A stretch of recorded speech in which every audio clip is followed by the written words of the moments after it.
প্রতিনিধি এই মুহূর্তে একটা দারুণ জায়গা থেকে রয়েছে নন্দন।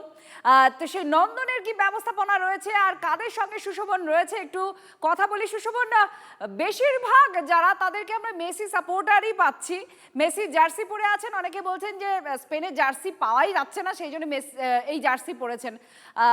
তোমার ওখানে তোমার সঙ্গে যারা আছে, যে ব্যবস্থাপনা দেখতে পাচ্ছ এই মুহূর্তে চারপাশে, কতটা উন্মাদনা এই মুহূর্তে পাওয়া যাচ্ছে? দেখো, উন্মাদনা উচ্ছ্বাস একেবারে খুব স্বাভাবিক এবং নন্দন চত্বরেও সেটা রয়েছে। আর তোমাকে নন্দন চত্বরে মুখ্যমন্ত্রী শুভেন্দু অধিকারী কিছুক্ষণের মধ্যেই চলে আসবেন। তিনি নিজে স্বয়ং সেখানে বসে খেলা দেখবেন। বেশ কিছু একেবারে বিজেপির যারা নেতারা তারা কিন্তু একে একে আসছেন, তুমি দেখতে পাচ্ছ।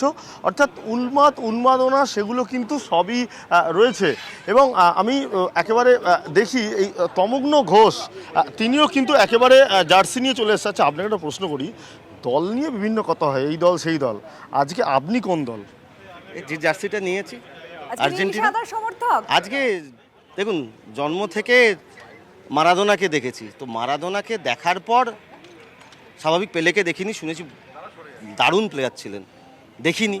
মারাদোনাকে দেখেছি অল্প সময়, তার ভক্ত হয়ে পড়েছিলাম, সেই সূত্রে আর্জেন্টিনা। তারপর মেসির ফুটবল মুগ্ধ করেছে। তারপরে আমি নীল সাদা সমর্থক হয়ে গেলেন তাহলে? না, নীল সাদার সমর্থক হয়নি, মেসির সমর্থক হয়েছি। এটা রাজনীতি বলেছি, রাজনীতি আর ফুটবলকে আলাদা রাখতে হবে। আমরা রাজনীতিবিদ যারা, তারা ফুটবলটাকে আনন্দ নেব, দেখব, কিন্তু রাজনীতি ঢোকাবো না ফুটবলের মধ্যে। রাজনীতির থেকে শতহস্ত রাজনীতি মুক্ত করতে হবে ময়দানকে। কিন্তু মানে স্পেনকে কি আজকে কোনো মানে কি মনে করছেন? স্পেনের ইয়ামাল দারুণ খেলছে। ইয়ামাল তফাৎ গড়ে দিতে পারে, কিন্তু ইয়ামাল তফাৎ গড়ে দিতে পারলেও শেষ 15 মিনিট একটা ঝড় আর্জেন্টিনা তুলছে, লায়নেল মেসি তুলছেন। সেটা তার এক্সপিরিয়েন্স, তার বাঁ পায়ের জাদু, সেটা মুগ্ধ করেছে মানুষকে। প্রত্যেকটা ম্যাচেই একই জিনিস হচ্ছে। বুঝতেই পারছো যে উচ্ছ্বাস উন্মাদনা যেটা বলছিলাম সবার মধ্যেই সেটা রয়েছে। গোটা বিশ্ব অপেক্ষা করছে মেসি বনাম ইয়ামাল।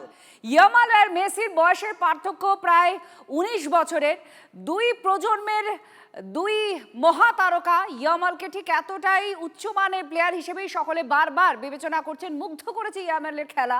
আর আজকে এই যুদ্ধ ঠিক কোথায় যায় ময়দানে, সেদিকে সকলের নজর থাকছে। তার মধ্যে একটা দারুণ খবর আপনাদের দিই, কারণ আজ যেহেতু রাত 12:30টায় স্পেন বনাম আর্জেন্টিনার ম্যাচ আছে, আগামীকাল সকালে স্কুলগুলোতে পড়ুয়াদের উপস্থিতিতে শিথিলতার পরামর্শ দেওয়া হয়েছে। আমাদের সঙ্গে সুমন আমাদের প্রতিনিধি রয়েছেন। সুমন, কি বলা হয়েছে, নির্দেশিকায় কি বলা হয়েছে? দেখো, মানে ওয়ার্ল্ড কাপের যে ফিভার, তাতে গোটা বিশ্ব কাঁপছে, বাংলা বেশি করে কাঁপছে আমি বলবো। সেই জায়গায় দাঁড়িয়ে আজকে যখন রাত্রিবেলা সবাই ম্যাচ দেখবে, স্বাভাবিকভাবেই কালকে সকালবেলা মর্নিং স্কুলে যেতে অসুবিধা হবে। সেক্ষেত্রে স্কুলগুলোকে দপ্তর অ্যাডভাইস করেছে যে কালকের উপস্থিতিটাকে নিয়ে একটু শিথিলতা দেখান, পারলে ছুটি দিয়ে দিন। তবে সেই ছুটি দেওয়ার অনুমতিটা দেওয়া হয়েছে, কিন্তু ছুটি ঘোষণা করা হয়নি। ছুটিটা স্কুলের হাতে রাখা হয়েছে, এবং যাতে কেউ না আসলে তাকে যাতে বকাঝকা না করা হয়, তাকে যাতে অ্যাপ্লিকেশন লিখে আনতে না বলা হয়, এই জন্য কিন্তু ইতিমধ্যে অর্ডার দিয়েছে শিক্ষা দপ্তর। ধন্যবাদ। সুমন মহাপাত্র আমাদের সঙ্গে ছিলেন। আপনারা শুনলেন যে নির্দেশিকা জারি করেছে রাজ্যের স্কুল শিক্ষা দপ্তর। আর ইতিমধ্যে বিশ্বকাপ ফাইনালের জন্য সব শিক্ষা প্রতিষ্ঠানে ছুটি ঘোষণা করে দিয়েছে কেরল। বিভিন্ন জায়গায় খেলা দেখার আয়োজন করা হয়েছে, নন্দনেও করা হয়েছে। রবীন্দ্র সদনে আমাদের প্রতিনিধি সুশোভন আমাদের সঙ্গে আছেন। সুশোভন, তুমি দেখাচ্ছিলে যে বিশেষ ব্যবস্থা করা হয়েছে, একে একে আসতে শুরু করেছেন বিজেপি নেতৃত্ব, এবং মুখ্যমন্ত্রীও দেখবেন তুমি বলছিলে খেলা। তো আর কারা কারা এলেন এখনো পর্যন্ত, কি বলছেন? দেখো, মুখ্যমন্ত্রী আর কিছুক্ষণের মধ্যে আসবেন। তারপর তার আগে কিন্তু একেবারে বিজেপির যারা নেতৃত্ব তুমি দেখতে পাচ্ছ একে একে তারা এসছেন, এবং একদিকে যেমন তারা এসছেন, অন্যদিকে নন্দন একেবারে কিভাবে সাজানো হয়েছে সেটাও তোমাকে দেখানোর চেষ্টা করছি। একেবারে নন্দনের বিভিন্ন জায়গায় সেখানে কিন্তু যে ম্যাচ, একেবারে যে ওয়ার্ল্ড কাপ যে ম্যাচের যে আবহ, সেটাই মূলত তৈরি করা হয়েছে, এবং বিভিন্ন জায়গায় কিন্তু সেটা সুন্দরভাবে একেবারে সাজিয়ে দেওয়া হয়েছে। এবং তার সঙ্গে তোমায় দেখাবো যে একেবারে এই যে রয়েছে সেই বিষয় ইন্দ্রনীল খাঁ, তার সঙ্গে একটু কথা বলার চেষ্টা করি।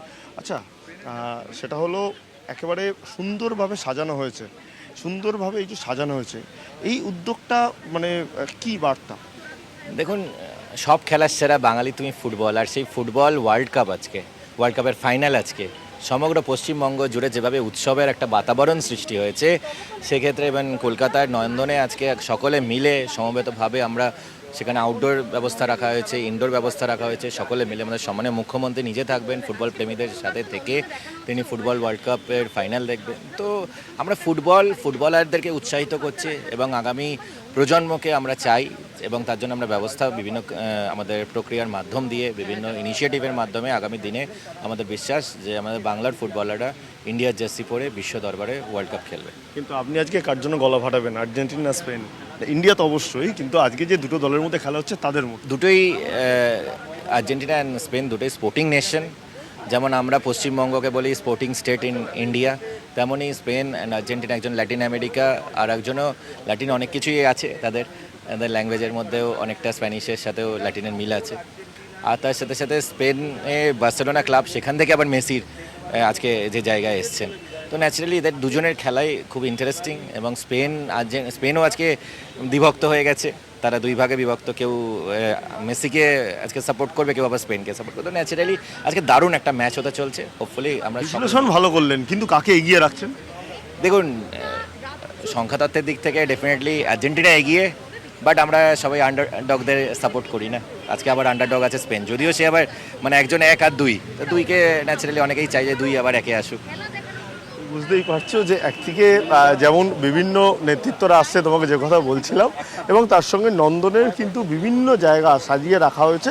মুখ্যমন্ত্রী কিছুক্ষণের মধ্যেই আসবেন খুব স্বাভাবিকভাবেই, এবং যে বলা যায় যে উচ্ছ্বাস উন্মাদনা, সেটাও কিন্তু নন্দনে আছড়ে পড়বে। তার কারণ কিন্তু এখানে আমন্ত্রিত যে সংখ্যা সেটাও কিন্তু যথেষ্ট বেশি, এবং একে একে যেহেতু এখনও খেলা শুরু হতে অনেকটা সময় বাকি রয়েছে, তাই একে একে কিন্তু সবাই আসবে এবং এসে কিন্তু এই নন্দনেই একসঙ্গে হবে। এবং এই নন্দনে দাঁড়িয়ে একেবারে বড় স্ক্রিনে খেলা দেখার মজাই আলাদা, সেই মজাটাই কিন্তু আজকে নেওয়া হবে। এবং একেবারে বলা যায় যে যদি বলো যে কোন সমর্থককে বেশি দেখলে, এখনও পর্যন্ত আর্জেন্টিনার সমর্থককে অনেকটা বেশি দেখেছি। আর তুমি আমাদের সঙ্গে থাকো, আপনারা দেখতেই পাচ্ছেন আমাদের প্রতিনিধি নন্দন থেকে ছিলেন, এবং মুখ্যমন্ত্রী তিনি এখানে খেলা দেখবেন।